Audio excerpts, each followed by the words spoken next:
আকাশে কালো মেঘের ঘনঘটা। হাইওয়ের ধারে একটা নতুন বিল্ডিংয়ের প্রজেক্টের কাজ চলছে। অবনী সেই কাজের তত্ত্বাবধানের জন্যই এখানে এসেছে। গতকাল সে সমস্ত সাইট ঘুরে ঘুরে দেখে নিয়েছে। এমনি কাজ সব ঠিকঠাকই আছে। বিগত 2 মাসে বিল্ডিংয়ের ভিত তৈরি হয়ে গেছে। 300 লেবার একসাথে কাজ করছে। তবে অবনী একটা জিনিস লক্ষ্য করেছে, গতকাল থেকে অবনীর সাথে কোনো লেবার কোনো কথা বলেনি। অবনী যদি যেছে কারোর সাথে কথা বলতে গেছে, তাতেও তারা কোনো উত্তর দেয়নি। লেবারেরা সব নিজের মতোই কাজ করে যাচ্ছে। আজ বিকেলে অবনী আকাশে মেঘ দেখে একটু তাড়াতাড়ি নিজের বাসস্থানে ফিরে এলো। এখানকার একজন লোকাল লোক অবনীর দেখাশোনার কাজে রয়েছে। তার নাম দিনহরি। অবনী দিনহরিকে জিজ্ঞাসা করল, আচ্ছা দিনহরিদা, এই লেবারেরা কারোর সাথে কথা বলে না কেন? সারাদিন দেখি এরা যন্ত্রের মতন কাজ করেই যাচ্ছে, কোনো কথার কোনো উত্তর এরা দেয় না। দিনহরি রাতের রান্না করছিল। সে অবনীর দিকে না তাকিয়েই উত্তর দিল, বাবু, ওরা এইরকমই বাবু। ওরা কারোর সাথে কোনো কথা বলে না। আসলে ওদের ঘরটা তো এখানেই ছিল। ভাবুন তো একবার, ভাগ্যের কি পরিহাস। লেবারের কাজ পাবে বলে ওরা নিজেদের ঘর ভেঙে অন্যের জন্য ঘর বানাচ্ছে। অবনী কথাটা শুনে কিছুটা আশ্চর্য হলো। ওদের ঘর ছিল মানে? এই যে বস্তিটা ভাঙা হয়েছে, ওরা কি সেখানেই থাকতো? আগে হ্যাঁ বাবু, ওরা তো এইখানেই থাকতো। আগের সাহেব এসে ওদেরকে বলেছিল বস্তির ঘর খালি করে দিতে। ওদের মধ্যে অনেকেই ছিল যারা ঝামেলা করেছিল ছাড়বো না বলে। তারপরে কি হয়েছিল বাবু, সেটা তো আপনি জানেন। অবনী চেয়ার টেনে দিনহরির কাছে এসে বসল। হ্যাঁ, কি হয়েছিল? এ কি বাবু, আপনি জানেন না? বস্তিতে তো বাবু আগুন ধরিয়ে দেওয়া হয়েছিল।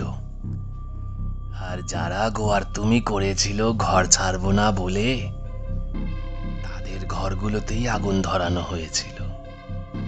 আর সেই আগুন ধরানোর কাজে তো আমিও গেছিলাম কিনা।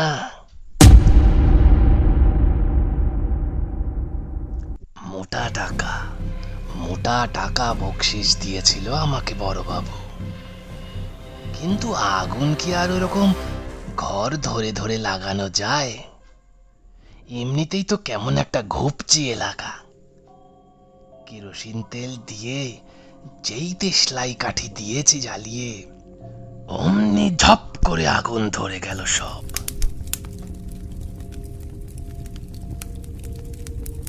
দাউ দাউ দাউ দাউ করে সব জ্বলতে থাকলো। তারপর অবশ্য আমরাই জলের ব্যবস্থা করে আগুন নেবানোর কাজে লেগেছিলাম। তবে এই ঘটনার পরে বাবু ওদেরকে বোঝাতে বেশি সমস্যা হয়নি। যেই বস্তিতে থাকলে কখন আগুন ধরে যাবে, কখন কি দুর্যোগ চলে আসবে। ওদেরকে বলা হয়েছিল এর থেকে তো বরং ভালো এই বস্তি ছেড়ে চলে যেতে।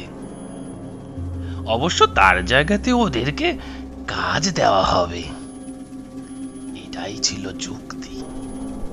গরিব মানুষকে ওই একটাই লোভ দেখালে কাজ হয়, কাজের লোভ। গরিব মানুষ তো সবাই 300 টাকা করে রোজ পাবে, ব্যাস রাজি হয়ে গেল সবাই। ওই আগুন লাগিয়ে কাজের কাজই কিন্তু হয়েছিল। তবে আগুন লাগানোতে প্রায় 30 থেকে 40 জন মারা গেছিল। খবরে বেরিয়েছিল, টিভিতেও দেখিয়েছিল। দেখেননি নাকি আপনি বাবু?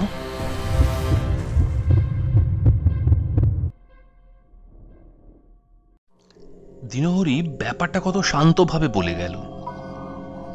অবনী জিজ্ঞাসা করল, কিন্তু এই প্রজেক্টটা শেষ হয়ে গেলে তো আর ওদের কাজ থাকবে না দিনহরিদা, তখন ওরা কি করবে? আর ওরা এখন কোথায় থাকে?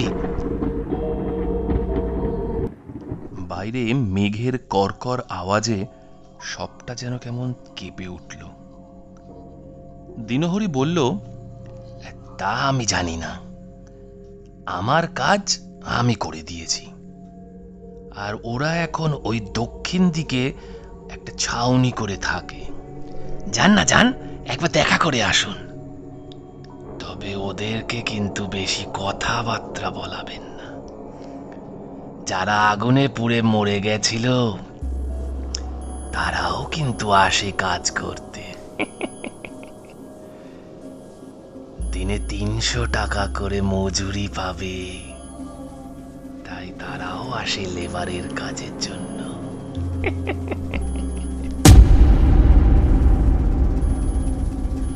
জ্যান্ত মরা সবাই একসাথে কাজ করে। তবে ওরা কারোর কোনো ক্ষতি করে না, না ক্ষতি করে না কারোর। সব কথা তো আর বাইরে বলা যায় না বাবু। অবনীর এবার চমক লাগার পালা। জ্যান্ত মোরা সবাই একসাথে থাকে, একসাথে কাজ করে, মানে একসাথে কাজ করে মানেটা আবার কি?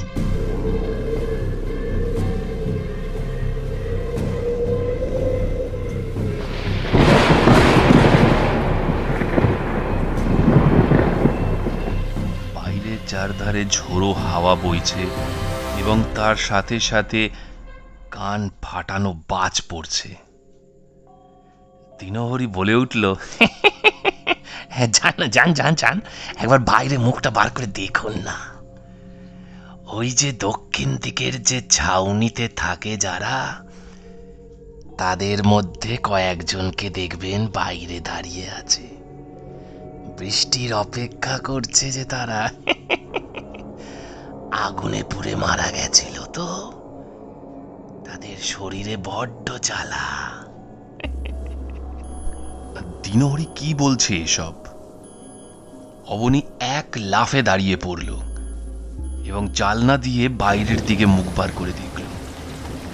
চারপাশে ঝোড়ো হাওয়া এবং সাথে বৃষ্টি শুরু হয়েছে।